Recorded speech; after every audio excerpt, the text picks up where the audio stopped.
नमस्ते सभी को। हिंदी भाई जल सिंह सर की ऑनलाइन क्लास में आप सभी का स्वागत है। आज जो हम प्रकरण पढ़ने जा रहे हैं वो है हमारा कौन सा, काव्य प्रयोजन।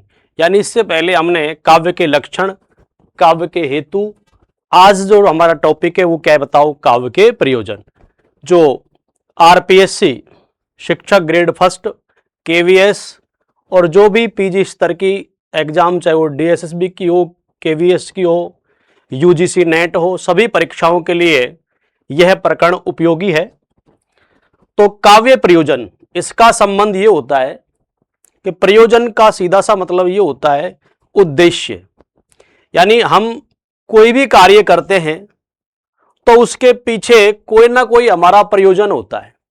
तो उसी प्रकार काव्य लेखन के भी क्या हो सकते हैं, प्रयोजन। किसी ने धन के लिए काव्य लिखा है, जैसे बिहारी सतसई है, उसमें जो जयपुर के राजा मिर्जा जयसिंह थे वो उन्हें एक दोहे पर एक असरफी देते थे। तो यानी बिहारी सतसई का काव्य प्रयोजन क्या हो सकता है, अर्थ की प्राप्ति हो सकता है। कुछ कवियों ने यश प्राप्ति के लिए लिखा है, जैसे तुलसीदास का रामचरितमानस, हाँ, जायसी का पद्मावत है ना। जायसी ने कहा है, ओ मन जान कवित असकीना, मकुए रहे जगत में चिन्ना। यानी यश प्राप्ति, धन प्राप्ति, बहुत सारे उद्देश्य कवियों के हैं, तो उन्हें हम कहते हैं काव्य के क्या, प्रयोजन। तो लिखा हुआ है कि प्रयोजन का शाब्दिक अर्थ है क्या बताओ, उद्देश्य। मनुष्य के सभी कार्य सह प्रयोजन होते हैं। मनुष्य जो भी कोई कार्य करता है उसके पीछे निश्चित है कि उसका कोई ना कोई क्या होता है, प्रयोजन होता है। बिना प्रयोजन के कोई कार्य क्या नहीं होता। अतः काव्य का भी अपना कोई ना कोई प्रयोजन अवश्य होता है कि जिस कवि ने काव्य लिखा है तो उसका भी कोई ना कोई क्या बताओ, प्रयोजन क्या बताओ होता है। कुछ कवि आत्म अभिव्यक्ति की इच्छा से कार्य करते हैं, तो कुछ आत्म अनुभूति की इच्छा से। यानी कई तो कवि ऐसे हैं जो अपनी आत्म अभिव्यक्ति इसमें दिखाते हैं, और कई है वो आत्म अनुभूति की इच्छा से कुछ यश प्राप्ति के लिए काम करते हैं, कुछ क्या बताओ अर्थ प्राप्ति के लिए, तो कुछ लोक व्यवहार के क्या बताओ परिवर्तन के लिए। तो यानी अलग अलग कवियों के अलग अलग प्रयोजन हो सकते हैं। जैसा कि किसी को अपनी आत्मा की अभिव्यक्ति, जो आत्मा के अंदर भाव या विचार है, उनको काव्य के माध्यम से क्या बताओ अभिव्यक्त करता है। कई हैं जो आत्म अनुभूति, यानी जैसी आत्मा में उनकी अनुभूति है उसी अनुभूति, उसी व्यवहार को वो काव्य के अंदर प्रस्तुत करते हैं। कुछ ये चाहते हैं कि अच्छा काव्य लिखेंगे तो संसार में हमारा यश यानी प्रसिद्धि होगी, तो वो यश प्राप्ति के लिए काव्य लिखते हैं। यश प्राप्ति क्या, यश प्राप्ति के लिए। और कुछ अर्थ, जैसे मैंने कहा था बिहारी सतसई है, वो क्या बताओ, हाँ, अर्थ प्राप्ति उनका एकमात्र उद्देश्य था। और प्राचीन जो, यानी हम यदि रीतिकाल या उससे पहले की हम बात करें तो जहां जो कवि थे वो राजाओं के दरबार में, राजाओं के आश्रय में कविता लिखते थे, और राजा उन्हें क्या बताओ पैसा और सम्मान, अर्थ और सम्मान दोनों देते थे, तो अर्थ प्राप्ति के लिए। कुछ लोक व्यवहार में क्या बताओ परिवर्तन के लिए काव्य लिखते हैं।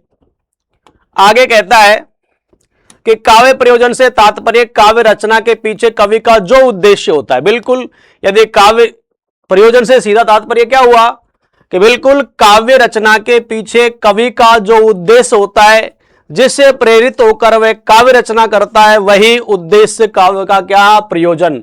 तो मैंने पहले ही बताया था कि काव्य प्रयोजन का मतलब है कि कवि का काव्य लिखने के पीछे क्या उद्देश्य है, उस उद्देश्य को ही हम क्या नाम दे देते हैं, प्रयोजन। काव्य हेतु काव्य रचना के पूर्ववर्ती, बिल्कुल याद रखना है कि काव्य हेतु काव्य रचना के क्या बताओ पूर्ववर्ती, यानी काव्य रचना से पहले के, जबकि काव्य प्रयोजन काव्य रचना के उपरांत फल की प्राप्ति है। यानी बिल्कुल काव्य प्रयोजन जब आप काव्य लिख दोगे उसके बाद आपका उद्देश्य पूर्ण होगा या नहीं होगा, वो उस बात पर निर्भर करता है। तो काव्य रचना के उपरांत जो फल की प्राप्ति आपको होती है वो क्या बताओ, काव्य प्रयोजन। और काव्य जो हेतु हैं वो एक तरीके से काव्य लिखने के क्या बताओ कारण है, जो काव्य रचना से पहले ही वो प्रतिभा, उत्पत्ति, अभ्यास, ये मनुष्य के पास होते हैं। तो वो तो काव्य के हो गए पूर्ववर्ती, और जबकि काव्य प्रयोजन क्या हो जाएगा, काव्य का परवर्ती, है ना, यानी रचना के उपरांत फल की प्राप्ति को कहते हैं। अब सबसे पहले बात हुई अग्नि पुराण की। मोक्ष को छोड़कर शेष 3 पुरुषार्थ, यानी 4 पुरुषार्थ होते हैं, धर्म, अर्थ, काम और मोक्ष। तो सबसे पहली बात है वो किसमें की गई है, काव्य प्रयोजन की, अग्नि पुराण में।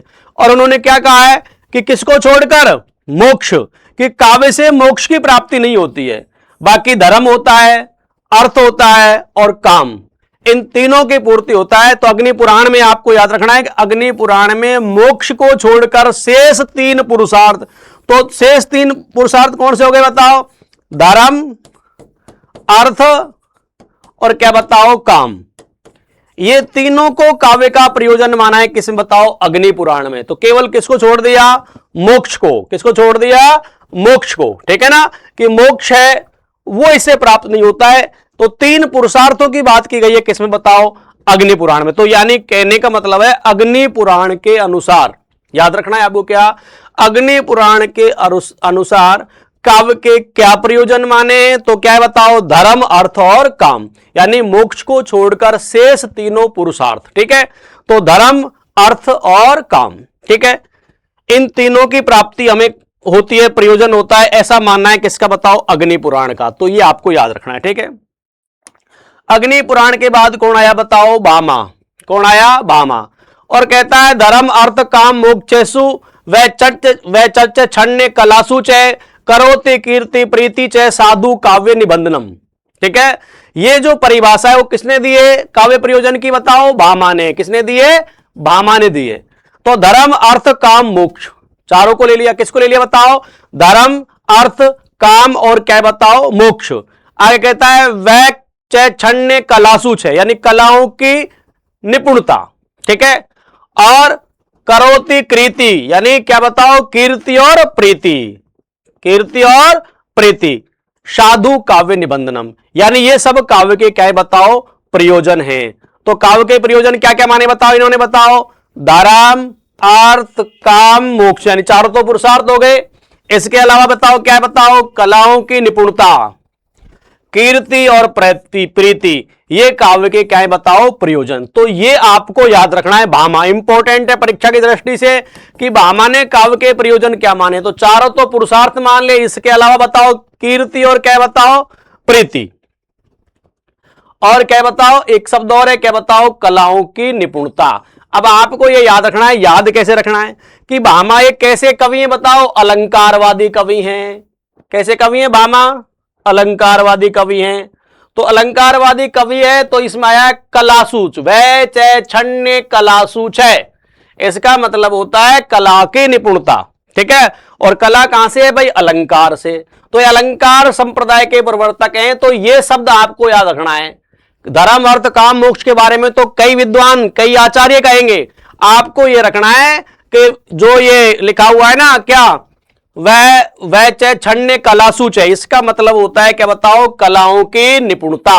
और कलाओं की निपुणता को और जोड़ दिया किसने बताओ, भामा ने। तो बिल्कुल इसमें आपको यानी पंक्ति दी जा सकती है कि काव्य प्रयोजन के संदर्भ में ये पंक्ति किसकी है। तो आपको कैसे रखना है कि वह छन्ने कलासु च, इस शब्द को आपको याद रखना है कि ये बात किसने की है बताओ, भामा ने। तो भामा ने कितने काव्य प्रयोजन माने बताओ, 7। धर्म, अर्थ, काम, मोक्ष 4 तो हो गए, कलाओं की निपुणता 5, कीर्ति और प्रीति, कुल 7 काव्य प्रयोजन माने किसने बताओ, भामा ने। कीर्ति और अर्थ का प्रयोजन कवि से। देखो याद रखना कि इसमें भी आपसे पूछ सकता है। तो देखो कोई भी काव्य लिखेगा तो कीर्ति और धन तो किसको मिलेगा बताओ, कवि को ही मिलेगा। इसलिए ये 2 काव्य प्रयोजन तो किसके बताओ, कवि के। और शेष तत्वों का संबंध सहृदय, सहृदय का मतलब होता है पाठक, यानी काव्य की भाषा में सहृदय का मतलब किससे होता है, पाठक, यानी जो काव्य को पढ़ता है, ठीक है ना। बाकी की प्राप्ति उसकी होती है। जैसे मैंने कहा ना कि धर्म, अगर हम धार्मिक ग्रंथ पढ़ते हैं तो हमें क्या बताओ, धर्म की प्राप्ति होती है, ठीक है। अर्थ की कवि को हो गई, काम हमारी जो मन की इच्छा है वो पूर्ति होती है। काव्य हम पढ़ते हैं ना, जैसे कोई भी काव्य हम पढ़ते हैं तो उसके अंदर जो हमारी मन की भावनाएं, काम इच्छाएं, जैसा काव्य हम, जैसी हमारी भावनाएं वैसा ही हम काव्य पढ़ते हैं तो काम की पूर्ति होती है। ठीक है। और जब धार्मिक काव्य पढ़ेंगे तो हमें किसकी प्राप्ति हो सकती है? मोक्ष की प्राप्ति हो सकती है। अर्थ मैंने बता ही दिया किसके संबंध में? धन के में। कला यानी अच्छा काव्य पढ़ने से हम भी क्या बताओ, कलाओं को क्या बताओ, जान सकते हैं, तो सहृदय। कीर्ति यानी यश, पढ़ने से आपको, काव्य को पढ़ने से यश जो मिलेगा वो किसको मिलेगा? कवि को। इसलिए मैंने कह दिया कीर्ति और अर्थ किसके बताओ? कवि के। और प्रीति, प्रेम, संबंध, तो जैसा काव्य पढ़ेंगे उसके अंदर हमारे अंदर मानवीय गुण आते हैं। तो याद रखना है कि कवि के संदर्भ में इन्होंने कितने काव्य गुण, कितने काव्य प्रयोजन माने? 2, कीर्ति और अर्थ। बाकी सब किसके? सहृदय। सहृदय का मतलब है उस काव्य को पढ़ने वाला पाठक या सुनने वाला श्रोता। ठीक है। तो यानी भामा में से आपको क्या क्या याद रखना है, फिर से समझ लो। धर्म अर्थ काम मोक्षेषु वैच छण्य कलासु च करोति कीर्ति प्रीति च साधु काव्य निबंधनम। तो आपको तो ये ध्यान रखना है कि वैच छण्य कलासु च की बात है वो किसने की बताओ? भामा ने। किसने किए?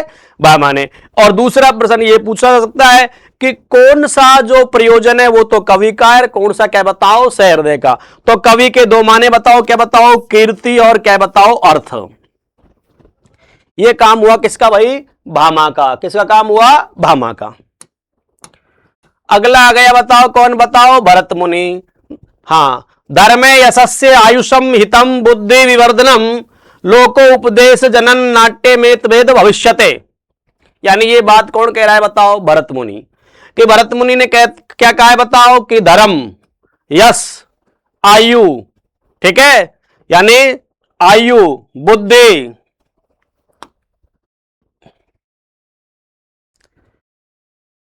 लोकोपदेश, ये काव्य के उन्होंने क्या माने बताओ?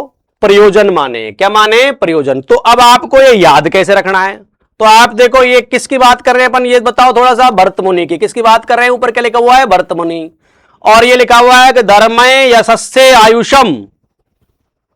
और अपन ये पंक्ति किससे मिलते जुलती बताओ? आपने एक पंक्ति सुनी होगी, यदा यदा धर्मस्य है ग्लानिर्भवति भारती। कहां लिखी हुई है? महाभारत में। किसमें लिखी हुई है? महाभारत में। तो यहां भी लिखा है धर्म में यशस्य।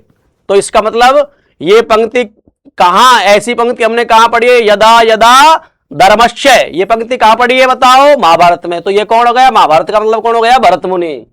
क्या बताओ? भरत मुनि। तो पंक्ति को आप, अगर पंक्ति परीक्षा में पूछी जाती है तो आप अच्छी तरह से क्या बताओ उसको याद रख सकते हो कि धर्म यशस्य आयुषम हितम। और यहां बात करता है आयुषम, यानी आपकी आयु में वृद्धि हो। ये इन्होंने बात की, किसने? भरत मुनि ने। कि मुनि हैं कौन? भरत। और हमें आशीर्वाद दे रहे हैं क्योंकि हम किसी ऋषि के पैर छूते हैं तो वो यही कहता है आयुष्मान भव, यानी आपकी उम्र क्या हो? लंबी हो। तो मुनि से भी याद रख सकते हो। आयुष्यम आ गया। तो ये आयुष्यम का मतलब है क्या बताओ? बिल्कुल आयु वृद्धि। क्या है बताओ? आयु वृद्धि। और ये किसने बताई है? भरत मुनि ने। तो पंक्ति तो आपको याद हो गई, दोनों तरीके से याद रख सकते हो कि धर्म यशस्य, यानी यदा यदा धर्मस्य। ये पंक्ति कहां है बताओ? महाभारत में। तो कौन हो गए इसके? भरत मुनि। और ये भी याद नहीं रहे तो ये याद रखना, क्या लिखा हुआ है? आयुष्यम। और जब भी हम, मैंने कहा किसी ऋषि के पैर छूते हैं तो हमें क्या आशीर्वाद देता है वो? कि आपकी आयु क्या हो? लंबी। तो आयुष्यम यानी आयु वृद्धि की बात कौन करते हैं बताओ? भरत मुनि। हितम बुद्धि विवर्धनम लोकोपदेश जन्म नाट्य में वेद भविष्यते। यानी इन्होंने नाटक के कितने प्रयोग? हाँ, नाटक और काव्य में कोई ज्यादा अंतर नहीं है। यानी नाटक के 6 काव्य प्रयोजन माने हैं। बताओ कौन कौन से? धर्म, हित कल्याण, यश, बुद्धि विकास, आयु वृद्धि और क्या बताओ? लोकोपदेश। क्या है बताओ? लोकोपदेश। अब देखो यहां 2 शब्द लिखे हुए हैं। एक तो क्या लिखा हुआ है बताओ? यश। तो ये यश तो कवि का है। बाकी लोकोपदेश, बुद्धि, आयु वृद्धि, ये सब किसके भाई? सहृदय के। किसके? ये सहृदय के।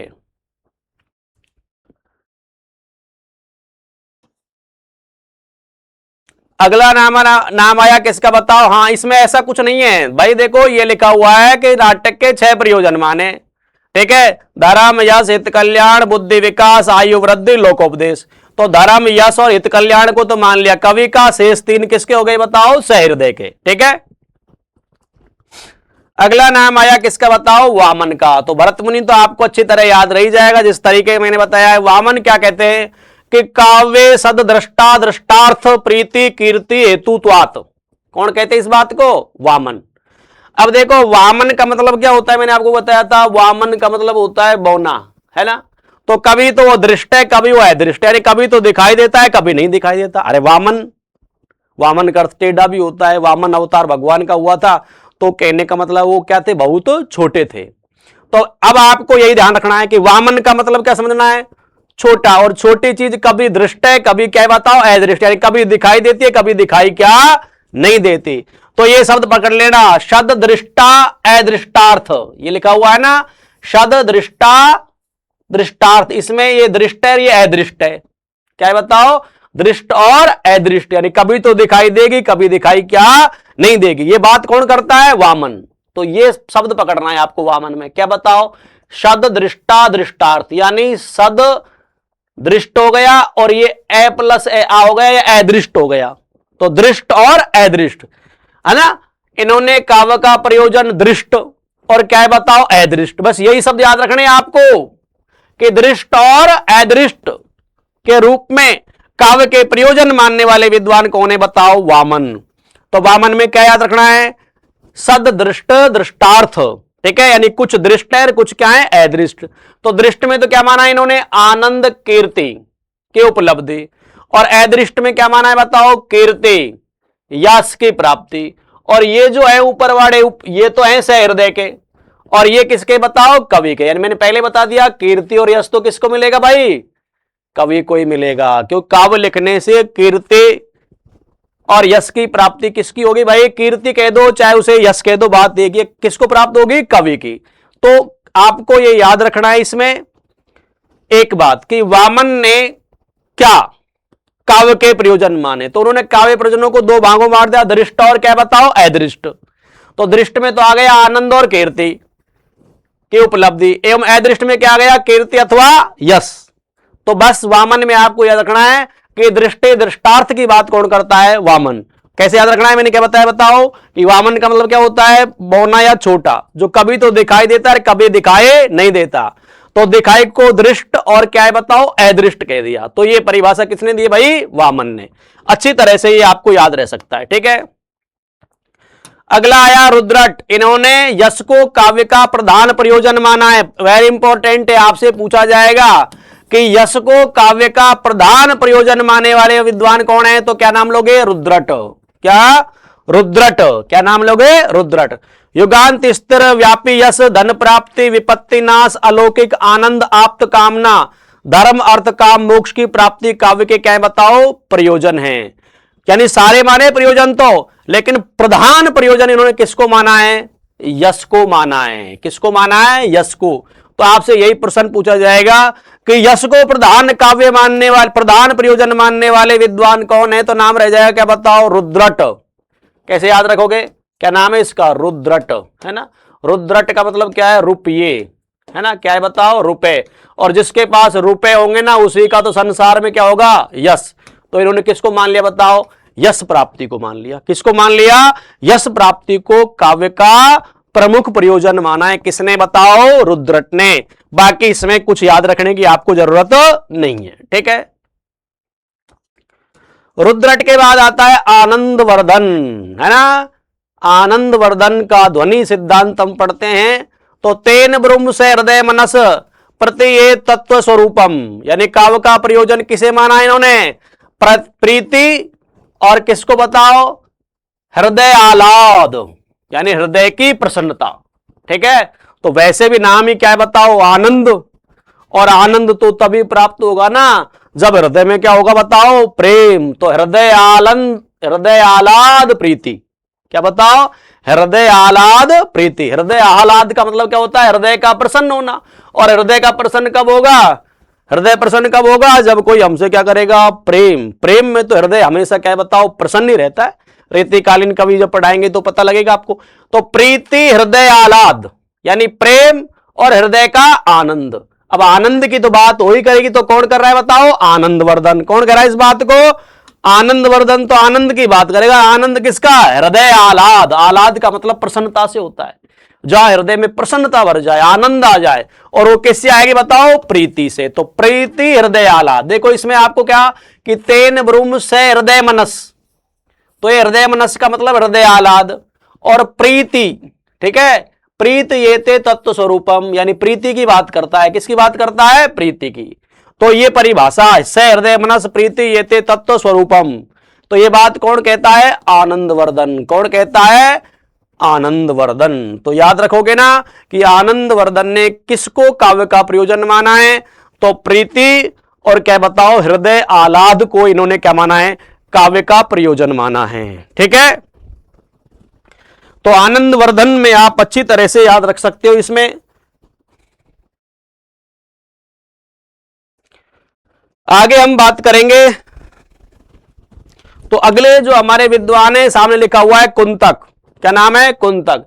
इन्होंने पुरुषार्थ चतुष्टय, यानी पुरुषार्थ चतुष्टय, ठीक है, धर्म अर्थ काम मोक्ष को साधक, यानी से हृदय को आनंद देने वाला, और व्यवहार का साधक एवं अलौकिक आनंद को जन्म देने वाला काव्य का प्रयोजन माना है। तो आपसे पूछा जाएगा कि पुरुषार्थ चतुष्टय को काव्य का प्रयोजन मानने वाले विद्वान कौन है? तो कुंतक। चतुष्टय यानी पुरुषार्थ चारों पुरुषार्थों को काव्य का क्या बताओ? प्रयोजन मानने वाले विद्वान है वो क्या बताओ? कुंतक। और पुरुषार्थ चतुष्टय ध्वनि मिलती हुई है, पुरुषार्थ चतुष्टय, इधर क्या बताओ? कुंतक। ठीक है, धर्म अर्थ काम मोक्ष, ठीक है, इन चारों को इन्होंने काव्य का प्रयोजन माना है, जिसमें ये कहते हैं कि वास्तव में साधक यानी हृदय को आनंद देने वाला है, व्यवहार का साधक एवं अलौकिक आनंद को जन्म देने वाले काव्य का क्या बताओ? प्रयोजन। यानी चारों पुरुषार्थों को काव्य का प्रयोजन मानने वाले कौन है बताओ? कुंतक। और इन्होंने क्या कहा है? पुरुषार्थ चतुष्टय। ठीक है, आगे हम चलते हैं। अगला नाम आया बताओ क्या? भोजराज। कौन? भोजराज। कीर्ति और प्रीति के आनंद को उत्कृष्ट काव्य का प्रयोजन माना है। कीर्ति कवि का प्रयोजन, प्रीति से हृदय का। दो ही बात की है भोजराज ने। किसकी? कीर्ति और प्रीति की। किसकी बात की है? कीर्ति और प्रीति। ठीक है, तो कैसे याद रखेंगे भोजराज को? कि देखो भोजराज कौन था, है सुना है क्या? मीराबाई के पति का नाम भी क्या था? अरे भोजराज ही तो था ना। हाँ, अब मीरा को याद करो। ठीक है, मीरा को भगवान से प्रेम हो गया तो प्रीति, और इसीलिए उनका संसार में क्या है बताओ? यश है। यानी भोजराज को यश किसके कारण मिला है? कौन जानता था? राणा सांगा की ज्येष्ठ संतान का नाम भोजराज था। किसके कारण जानते हैं? मीरा के कारण। किसके कारण? मीरा। तो यानी कहने का मतलब है कि भोजराज की कीर्ति किसके कारण है? मीरा। और मीरा ने कौन से प्रेम किया था? परमात्मा से। यानी मीरा तो परमात्मा की अपने आप को अनन्य भक्त मानती है। तो कीर्ति और प्रीति दो ही शब्द याद रखने। किसके? किसने माने दोनों काव्य प्रयोजन? भोजराज ने। यहां से प्रश्न पूछा सकता है, क्योंकि सबसे अलग विलक्षण बात इन्होंने कही है कि केवल कीर्ति और प्रीति को ही क्या बताओ? काव्य का क्या बताओ? प्रयोजन मानने वाले विद्वान का नाम क्या बताओ? भोजराज। ठीक है, कैसे याद रखना है कि भोजराज नाम आते ही आपको एक नाम जरूर आता होगा, है ना? भक्त, हाँ, कृष्ण भक्त कवयित्री किसका बताओ? मीराबाई का। क्योंकि उनके वो ये भोजराज अलग है, वो भोजराज अलग है, लेकिन यहां मैं केवल आपको क्या बताओ? याद रखने के लिए बता रहा हूं। ये वो भोजराज नहीं है, लेकिन नाम तो वही है ना, तो याद तो रख सकते हैं ना। तो मीरा ने क्या बताओ? कृष्ण से अनन्य प्रेम किया था, इसलिए प्रीति आ गया। और मीरा के कारण ही तो हमें क्या नाम याद आया? भोजराज। तो क्या हो गई? कीर्ति। और मीरा के बारे में कि मीरा की कीर्ति कृष्ण प्रेमी है। तो कीर्ति और प्रीति ये दोनों काव्य प्रयोजन मानने वाले विद्वान कौन है बताओ? भोजराज। कौन है? भोजराज। ठीक है, अगला नाम आया क्या बताओ? मम्मट। काव्य अशेष अर्थ कृते व्यवहार विदे शिवतरक्षते सदे परिनिर्वर्ते कांता सम्मित उपदेशे युजे। तो यह याद रख लेना, कांता सम्मित उपदेश। कांता कहते पत्नी। ठीक है, हाँ, यानी कांता उपदेश, पत्नी के उपदेश। कांता सम्मित उपदेश का मतलब क्या होता है? पत्नी के उपदेश। ठीक है, तो ये बात कौन कहता है? मम्मट। बाकी नहीं, ऐसी कोई बात नहीं। काव्यम यशस्य अर्थ करते व्यवहार विदे शिवतरक्षते सदैव परिनिर्वर्ते कांता सम्मित उपदेश। तो जब कांता सम्मित उपदेश की बात आ जाए तो आप भी जानते हो कि पत्नी के उपदेश बड़े क्या होते हैं। हाँ, ध्यान रखना, 3 तरह का भी विवरण बताएंगे। 3 तरह के उपदेश होते हैं। एक तो होता है मित्र सम्मित उपदेश। मित्र के जो उपदेश होते हैं, ठीक है, वो अच्छे तो लगते हैं, मधुर तो होते हैं, लेकिन हितकर नहीं होते। एक होते हैं गुरु के उपदेश, वो हितकर होते हैं लेकिन मधुर नहीं होते। एक होते हैं पत्नी के उपदेश, जो मधुर भी होते हैं और क्या बताओ, हितकर भी होते हैं। तो मम्मट की बात है। किसकी बात है ये? मम्मट तो मीठे की बात करेगा ना। तो ये कांता सम्मित उपदेश युगे, इसको याद रखोगे। कांता सम्मित उपदेश की बात आ जाए तो ये पंक्ति किसकी है भाई? मम्मट की है। किसकी है? मम्मट की। अब इनके बारे में थोड़ा पढ़ेंगे कि इनके अनुसार काव्य के कितने प्रयोजन हैं? 6। पहला क्या बताओ? काव्य यशेष अर्थ करते हैं, यानी यश की प्राप्ति। क्या बताओ? यश की प्राप्ति। तो काव्य लेखन से कवि को किसकी प्राप्ति होती है? यश की प्राप्ति होती है। ये तो हम पढ़ते ही आ रहे हैं। जैसे तुलसीदास को रामचरितमानस से यश मिला, जयशंकर प्रसाद को कामायनी से यश की प्राप्ति हुई, प्रेमचंद को गोदान से, केशव दास को क्या बताओ? रामचंद्रिका से। उदाहरण दिए गए हैं कि किस किस कवि को क्या बताओ कहां कहां यश की प्राप्ति हुई। और धर्मवीर भारती को किससे बताओ? अंधायुग से। धर्मवीर भारती, धर्म भारती नहीं, क्या है ये? धर्मवीर भारती। तो धर्मवीर भारती को किससे प्राप्ति हुई बताओ? अंधा युग से। ये धर्मवीर भारती है, ठीक है।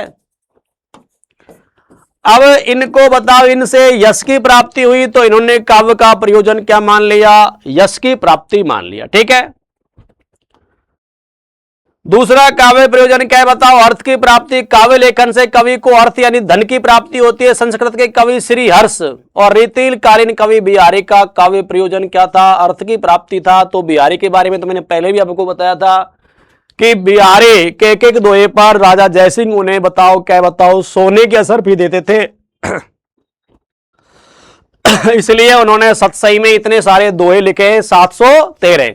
तो काव्य प्रयोजन क्या था बताओ? अर्थ की प्राप्ति। तो दूसरा काव्य प्रयोजन क्या माना है मम्मट ने? अर्थ की प्राप्ति, ठीक है।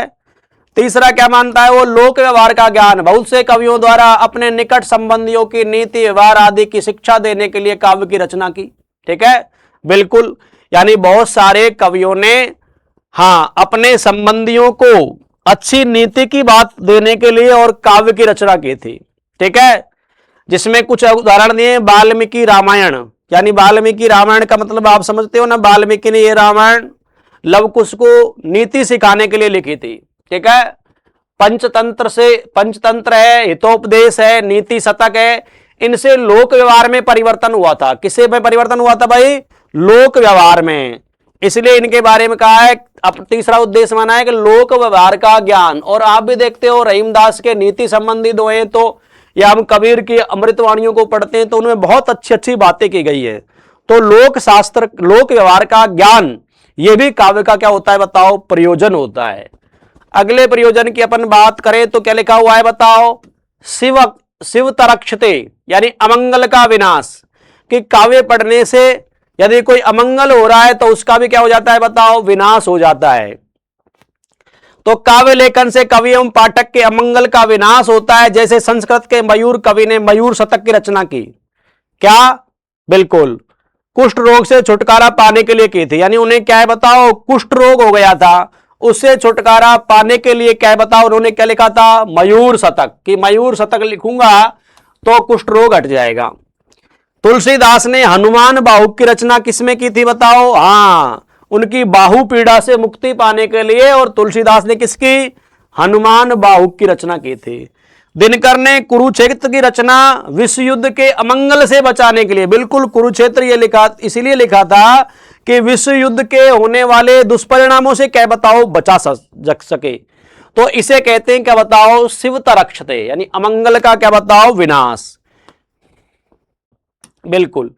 लेकिन एक चीज आपको ध्यान रखनी है कि वर्तमान में जो ये अमंगल का विनाश है ना, इसको वैज्ञानिक युग में सही नहीं माना जाता है ना। इसकी आलोचना करें कि ऐसे पढ़ने से, वैसे तो आपको पता होगा कि पद्माकर ने भी जो गंगा लहरी लिखी है उसका भी यही उद्देश्य था, लेकिन वर्तमान विज्ञान समय में इस पर को सही नहीं माना जा रहा है कि काव्य के लिखने से अमंगल का विनाश क्या नहीं हो सकता, लेकिन मम्मट ने इसे काव्य प्रयोजन क्या माना है।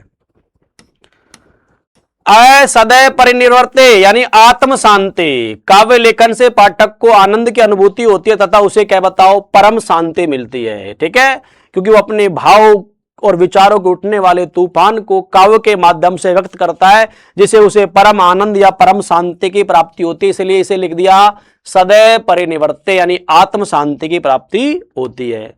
अगला आया बताओ, जिसकी अपन बात कर रहे थे कि इससे तो याद रखना है, कांता सम्मित उपदेश यानी धर्म पत्नी के समान उपदेश। ये उपदेश 3 प्रकार के होते हैं। देखो, एक तो होता है प्रभु या गुरु सम्मित उपदेश। ठीक है, यह उपदेश जो हितकर तो है पर रुचिकर नहीं, यानी गुरु जब कोई बात कहे तो वास्तव में हम गुरु की बात मानेंगे तो हमारा हित तो होगा, लेकिन उसमें हमें रुचि नहीं होती है, रुचिकर नहीं लगता है।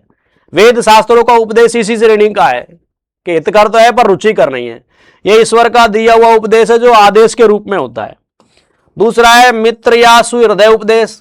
यह उपदेश हितकर तो नहीं होता, लेकिन मित्र की बात हमें कैसी लगती है बताओ, रुचिकर जरूर लगती है। इतिहास और पुराणों के उपदेश इस श्रेणी में जिसे व्यक्ति चाहे तो स्वीकार करे और चाहे तो क्या बताओ अस्वीकार।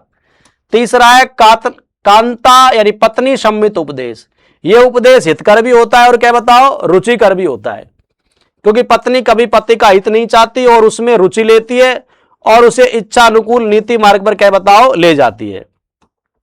यह प्रेम पूर्वक दिया गया सरस उपदेश होता है, इसलिए संतों की रचना इस कांति में यानी कांता सम्मित उपदेश में ही आते हैं। यानी जितने भी सभी कवि कबीर नानक आदि संत कवियों ने अपने विचारों का प्रकाशन इसी कविता के माध्यम से क्या बताओ किया है। इसमें 3 प्रयोजन तो कवि के हैं और 3 किसके बताओ, ये हाँ सहृदय के। तो यश प्राप्ति मैंने आपको पहले ही बता दिया कि यश तो कवि को मिलेगा, तो ये तो सोच नहीं, अर्थ भी उसी को मिलेगा। शिवतरक्षते ये भी कवि का है, क्योंकि ये आ गया देखो, वर्तमान वैज्ञानिक युग में ये प्रासंगिक नहीं मानते, लेकिन अब ये ध्यान रखो ये शिवतरक्षते। अब भाई भुजा पीड़ा तुलसीदास को हो रही है, हनुमान बाहुक लिख रहा है, तो अमंगल का विनाश उसी का तो होगा। ये थोड़े कि उसके बाद हनुमान बाहुक को कोई भी पढ़ेगा तो उसकी भुजाओं की पीड़ा हट जाएगी। तो ये तीनों किसके हो गए भाई, कवि के। किसके हो गए, कवि के। और बाकी 3 जो बचेंगे वो किसके हो जाएंगे बताओ, सहृदय के। किसके हो जाएंगे, सहृदय के। सहृदय का मतलब क्या होता है, पाठक। इसमें आया लोक व्यवहार, सदैव परिनिवर्ते और कांता सम्मित उपदेश। ठीक है, अगला जो हमारा आचार्य है उसका नाम है क्या बताओ, विश्वनाथ। देखो चतुष्टय वर्ग आ जाए जब तो आपको करना है क्या बताओ, कुंतक। मैंने बताया ना चतुष्टय तो कुंतक, और ये आ गया चतुवर्ग फल प्राप्ति, वह आ जाए तो वह विश्वनाथ। चतुवर्ग याद रखना है कैसे, चतुष्टय आ जाए जब तो क्या करना है बताओ, कुंतक। और चतुवर्ग आ जाए यानी वही 4 वर्ग हैं, धर्म अर्थ काम मोक्ष, तो चतुवर्ग वह आ गया, तो वह का मतलब किससे लगाना है आपको, विश्वनाथ से। किससे लगाना है, वह बराबर किससे, विश्वनाथ से। तो चतुर्वर्ग फल प्राप्ति सुखदल्यापि काव्य देव यमस्तरेन तत्व स्वरूपम निरूप्यते, यानी काव्य लेखन से चारों पुरुषार्थ धर्म अर्थ काम मोक्ष के फल की प्राप्ति होती है, तथा इसमें अल्प बुद्धि वाले व्यक्तियों को भी सुख की प्राप्ति होती है, कि जिन व्यक्तियों के पास बुद्धि अल्प है वो भी काव्य पढ़कर क्या बताओ, आनंद की प्राप्ति क्या बताओ कर सकते हैं। तो हाल फिलहाल जो आपको इंपॉर्टेंट बात रखनी है कि वर्ग चतुष्टय आ जाए, क्या आ जाए, वर्ग चतुष्टय, तो रखना है किसने बात कही है, कुंतक ने। और ये चतुवर्ग फल प्राप्ति आ गई, चतुवर्ग, तो वह का वह मतलब किससे मिलाना है, विश्वनाथ से। किससे मिलाना है, विश्वनाथ से। ठीक है, ये आपको याद रखना है। अगला नाम आया क्या बताओ, जगन्नाथ। तत्र कीर्ति परमालाद गुरु राज देवता प्रसाद अनेक प्रयोजनस्य कावश्य। कौन कहता है इस बात को, जगन्नाथ। तो तत्र यानी वहां, कीर्ति यानी कीर्ति फैलानी है। कहां फैलानी है कीर्ति, जगत में। किसमें, भाई कीर्ति यश, तत्र, तत्र माने यत्र माने यार, तत्र माने वहां, तो तत्र कीर्ति यानी वहां कीर्ति फैलानी है। कहां फैलानी है, जगत में। तो कौन हो जगह है, जगन्नाथ, है ना। कहां पे लानी है? जगत में। तो कौन आ गया? जगन्नाथ। बस इतने से पकड़ जाना। तत्र कीर्ति परमलाद गुरु राज देवता प्रसाद अनेक प्रयोजन से कावश्य, यानी यश लोकोत्तर आनंद गुरु राज देवताओं की प्रसन्नता काव्य के क्या है बताओ? प्रयोजन है। तो कीर्ति हो गई, यश हो गया। यहां यश और कीर्ति को यश कहते हैं। लोकोत्तर आनंद, लोक का आनंद, गुरु राज देवताओं की प्रसन्नता काव्य के क्या है बताओ? प्रयोजन। कि गुरु भी प्रसन्न हो जाए, राज देवता भी प्रसन्न हो जाए, तो इसे क्या कहेंगे? तो आपको जो याद रखना है वो एक ही बात रखना है कि तत्र कीर्ति परम आह्लाद, यानी ये बात कौन कहता है? जगन्नाथ। कौन कहता है? जगन्नाथ। ठीक है। हिंदी आचार्यों की, ये तो ये संस्कृत के आचार्य, हिंदी आचार्यों की पंक्ति तो आप वैसे ही याद कह जाओगे। तो मलिक मोहम्मद जायसी, मैंने अभी बताया था, ओ में जान कवित असकीना मकुए रहे जगत में चिन्ना, यानी जायसी ने जो पद्मावत लिखा है उसमें ये पंक्ति स्पष्ट लिखी है कि ये कवित्व मैं इसलिए लिख रहा हूं कि संसार में मेरा यश रहे। चिन्ना का मतलब है कि आने वाले समय में लोग मुझे, मेरे चिन्ह संसार को मिल सके, अर्थात इसे कहेंगे क्या बताओ? यश। ओ मन जान कवित असुकीना मकुए रहे जगत में चिन्ना। तो इसे काव्य का प्रयोजन किसने माना है? मलिक मोहम्मद जायसी ने। ठीक है, ये पंक्ति याद रखनी है आपको कि इस पंक्ति का संबंध किससे है? तो क्या कहोगे? मलिक मोहम्मद जायसी। तुलसीदास स्वांत सुखाए तुलसी रघुनाथ गाता, यानी तुलसीदास काव्य का प्रयोजन क्या मानते हैं? स्वांत सुखाए लोक मंगल, इन्होंने काव्य का प्रयोजन माना है। ठीक है, तो स्वांत सुखाए तुलसी रघुनाथ गाथा, तो तुलसी का नाम ही आ गया। इस तुलसी ने इन्हें क्या माना है? काव्य का प्रयोजन। कि स्वांत हो, चारों तरफ शांति हो, सुख हो, लोक का क्या हो? मंगल हो। जब ये तो हम रामचरितमानस कहते हैं कि लोक के मंगल की बात उसमें की गई है। ठीक है, तो तुलसीदास दोनों याद रखना। मलिक मोहम्मद जायसी का तो क्या है? ओ में जान कवित असकीना मकुए रहे जगत में चिन्ना। तो पंक्ति से पकड़ जाओगे आप किसकी? मलिक मोहम्मद जायसी की। और तुलसीदास किसे मानते हैं? स्वांत सुखाए, हाँ शांत सुखाए तुलसी रघुनाथ गाथा, तो ये सुखाए है ना, ये तुलसीदास ने क्या है बताओ? काव्य के प्रयोजन माने हैं। बेकारी दास के अनुसार एक लहे तप पूजन के फल जो तुलसी और सूर गुसाई, एक लहे बहु संपत्ति केशव भूषण जो बरबीर बडाई, एकन को जस ही सो प्रयोजन रस खान रहीम की नाई, दास कवितन की चर्चा बुद्धि वतन के सुख दे सब ठाई। तो आपको पंक्ति याद रखनी है। पंक्ति किसकी है भाई? भिखारी दास। यानी ये बात कौन कह रहा है? ये बात कह रहा है कौन? भिखारी दास, है ना। तो भिखारी दास कहते हैं कि एक लहे तब पूजन को फल, कि एक तो पूजन का फल लेता है जैसे तुलसी और सूरदास। एक लहे संपत्ति, बहुत संपत्ति, केशव और क्या बताओ? भूषण की बात कर दी। एक कन को जस ही सो प्रयोजन, की किसी का यश ही मात्र प्रयोजन है जैसे रसखान और क्या बताओ? रहीम। दास कवितन की चर्चा, दास कवि कहता है कि वास्तव में कवियों की चर्चा बुद्धि वतन को सुख दे सब ठाई, अर्थात वास्तव में कविता बुद्धिमान लोगों को क्या बताओ? सुख देती है।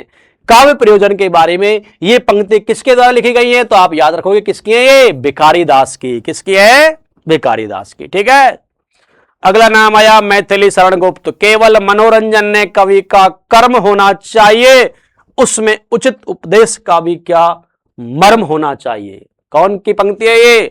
मैथिली शरण गुप्त। कि कवि का कार्य ये नहीं है कि केवल वो क्या बताओ मनोरंजन ही कराए, हर काव्य का एक निश्चित क्या बताओ उद्देश्य, उपदेश उसके अंदर होने चाहिए। तो केवल मनोरंजन ने कवि का कर्म होना चाहिए, उसमें उचित उपदेश का भी मर्म होना चाहिए। काव्य प्रयोजन के संदर्भ में ये पंक्ति किसकी है? तो याद रख लोगे किसके बताओ? मैथिली शरण गुप्त। ये काव्य प्रयोजन नहीं, ये तो आपको हिंदी साहित्य के इतिहास में भी इस तरह की पंक्तियां पूछी जा सकती हैं। ठीक है, तो इन्होंने मनोरंजन और उचित उपदेश को काव्य का क्या बताओ? प्रदान। के केवल मनोरंजन ही नहीं, तो मनोरंजन तो है ही, और उपदेश को काव्य का क्या बताओ? प्रयोजन माना है। अगला नाम है कुलपति मिश्र के अनुसार जस संपत्ति आनंद अते दुर्तिन डारे खोए, होत कवित ते चतुराई जगत राग बस होए। यानी काव्य रचना से यश प्राप्ति, संपत्ति प्राप्ति, आनंद प्राप्ति, संकट या पाप दूर हो जाते हैं, चतुराई का बोध होता है, संसार के लोग कविता के राग यानी प्रेम के वशीभूत हो जाते हैं। तो जस संपत्ति आनंद अति दुर्तिन डारे खोए, होत कवित ते चतुराई जगत राग बस होई। इस तरह काव्य प्रयोजन के बारे में ये जो पंक्ति लिखी गई है वो किसकी लिखी है भाई? कुलपति मिश्र। तो दो की पंक्ति थोड़ी सी अलग सी है आपको, एक तो कुलपति मिश्र को याद रखना है और एक भिखारी दास को। किसको? भिखारी दास को। बाकी जायसी, तुलसीदास और मैथिली शरण गुप्त, इनकी पंक्ति तो आप सुनते पढ़ते आए हो, तो याद रखने को हिंदी में बस दो को याद रखना है, एक तो भिखारी दास को और एक कुलपति मिश्र को। आगे कवि आगे रीतिकालीन कवि देव, तो क्या कहते हैं कि रहतन घरवर धाम धन तरवर सरवर कूप जस शरीर जग से अमर भव्य काव्य रस रूप। ठीक है, अर्थात यश को प्रधान प्रयोजन माना है। किसको? यश को। बताओ, एक ने पहले और माना था यश को ही प्रधान, उसका नाम क्या था बताओ? रुद्रट। क्या था? रुद्रट। और रीतिकालीन देव भी किसको बताओ? यश को ही काव्य का क्या बताओ? प्रधान प्रयोजन मानते हैं। तो ये रीतिकालीन देव है रहतन घरवर धाम धन तरवर सरवर कूप और जस शरीर जग में अमर भव्य काव्य रस रूप। इस प्रकार भव्य काव्य है वही संसार में क्या बताओ? अमर होता है। इस बात को कौन कहते हैं? रीतिकालीन कवि क्या बताओ? देव। तो ये कूप की जो बात की है वो किसने की है भाई? देव ने। ठीक है, बिल्कुल। बाबू गुलाब राय, रस आनंद ही सबका जीवन रस है और इसी से रस रहित लोक मंगल संभव नहीं है, अतः ये काव्य का क्या बताओ? प्रयोजन है। तो ये कोई इंपॉर्टेंट नहीं है। लोक मंगल को माना है इन्होंने। किसको माना है? लोक मंगल। ठीक है, हाँ। प्रेमचंद के अनुसार हम साहित्य को मनोरंजन व विलासता की वस्तु नहीं मानते। साहित्य वह होता है जो हमें क्या बताओ? बिल्कुल गति, संघर्ष और बेचैनी। ये पंक्ति आ सकती है कि इस पंक्ति का संबंध किससे? तो याद रख दोगे, गति, संघर्ष और बेचैनी पैदा करे, सुलावे नहीं, यानी जो हमें सोने ही नहीं दे। ऐसी बात को कौन कहता है भाई? प्रेमचंद। कौन कहता है? प्रेमचंद। तो ये थोड़ा इंपॉर्टेंट है, आपको याद रखना है कि प्रेमचंद ने क्या कहा है कि हम साहित्य को मनोरंजन या विलासता की वस्तु नहीं मानते, कि मनोरंजन और विलासता है ना। हाँ, साहित्य वह होता है जो हमें गति, संघर्ष और क्या बताओ? बेचैनी, क्योंकि गरीबों के हित की बात करता है। कौन बताओ? प्रेमचंद। ठीक है, हाँ। तो गति, संघर्ष और बेचैनी पैदा करे, सुलावे नहीं, ये जो काव्य का प्रयोजन माना है वो किसने माना है बताओ? प्रेमचंद ने। महावीर प्रसाद द्विवेदी का मत उपयोगितावादी है। इन्होंने लोक जागरण को काव्य का, महावीर प्रसाद द्विवेदी जगाने का काम करते हैं, इसलिए क्या? लोक जागरण को काव्य का क्या माना है? प्रयोजन। महावीर प्रसाद द्विवेदी का काम क्या था? द्विवेदी कालीन कवियों में जागृति लाने का काम करता है, इसलिए इन्होंने क्या बता दिया बताओ? लोक जागरण। क्या माना? लोक जागरण को काव्य का प्रयोजन माना है। किसने माना है? महावीर प्रसाद द्विवेदी ने माना है। किसने माना है? महावीर प्रसाद द्विवेदी ने। ठीक है, क्योंकि द्विवेदी का काम क्या था? द्विवेदी कालीन कवियों को क्या बताओ? जगाने का, कि देश प्रेम की बातें करो। ठीक है, हाँ। मन अपने स्वयं के भाव विचारों को क्या बताओ? त्याग दो, बस। तो लोक जागरण। क्या? लोक जागरण। आगे हम बात करें तो डॉक्टर नगेंद्र नंदुलारे वाजपेयी ने आत्म अभिव्यक्ति को काव्य का प्रयोजन माना है। पहले ही बताती, कुछ आत्म अभिव्यक्ति के लिए, कुछ अनुभूति के लिए। पहली लाइन पढ़ी थी ना कि प्रत्येक काव्य या कवि का काव्य के पीछे कोई ना कोई क्या बताओ? प्रयोजन होता है। तो पहले की कुछ किसके लिए लिखते हैं बताओ? आत्म अभिव्यक्ति के लिए। कुछ किसके लिए लिखते हैं? आत्म अनुभूति। तो आत्म अभिव्यक्ति को काव्य का प्रयोजन मानने वाले जो विद्वान है वो कौन है बताओ? डॉक्टर नगेंद्र।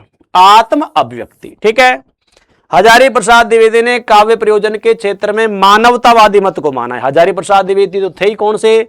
मानवतावादी मत है ना, आप पढ़ते हैं कि ये तो क्या बताओ? मानवतावादी मत की बात करते हैं, समाजवाद की बात करते हैं। कौन? हजारी प्रसाद द्विवेदी। तो ये तो हम वैसे पढ़ते हैं काव्य में भी कि हजारी प्रसाद द्विवेदी हैं, वो तो मानवतावाद की बात करते हैं।